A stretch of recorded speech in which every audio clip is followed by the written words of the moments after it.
Hi అండి. Gobi fry అనేది చాలా రుచికరంగా ఉంటుందండి. మీరు ఫస్ట్ నుంచి లాస్ట్ వరకు చూస్తేనే వీడియో అనేది మీకు అర్థమవుతుందండి. సో, క్యాటరింగ్ స్టైల్‌లో గోబీ ఫ్రై ఎలా తయారు చేసుకోవాలో ఇప్పుడు మనం చూద్దాం. స్టవ్ ఆన్ చేసుకొని, బౌల్ పెట్టుకొని, సాల్ట్ వాటర్ కొంచెం హీట్ అయినాక కాలీఫ్లవర్‌ని అందులో వేసుకోవాలండి. పురుగులు ఏమైనా ఉంటే బయటకొచ్చేస్తుంది. తర్వాత ఒక బౌల్ తీసుకొని కాలీఫ్లవర్‌ని అందులో వేసుకోవాలండి.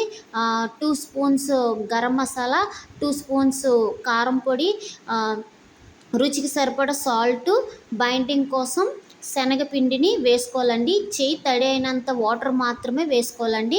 కలిపేసుకొని పక్కన ఉంచేసుకోవాలండి. ఈలోగా స్టవ్ ఆన్ చేసుకొని ప్యాన్ పెట్టుకొని ఆయిల్ వేసుకొని గోబీనైతే ఒక్కొక్కటిగా వేసుకొని డీప్ ఫ్రై చేసుకోవాలండి. మీకు నచ్చినట్లయితే ఫుడ్ కలర్ను కూడా అందులో యాడ్ చేసుకోవచ్చండి. ఫుడ్ కలర్ అనేది ఆరోగ్యానికి మంచిది కాదు అని చెప్తున్నారు కదా. సో మీకు నచ్చితే వేసుకోండి, లేదంటే స్కిప్ చేసేయండి. అంతేనండి, చాలా రుచికరమైన గోబీ ఫ్రై రెడీ అయిపోయింది. Please subscribe. కొంచెం మంది పిల్లలు వెజిటబుల్ తినడానికి అస్సలు ఇష్టపడరండి. ఈ విధంగా కనుక గోబీ ఫ్రై చేసి పెడితే కనుక చాలా ఇష్టంగా తింటారు.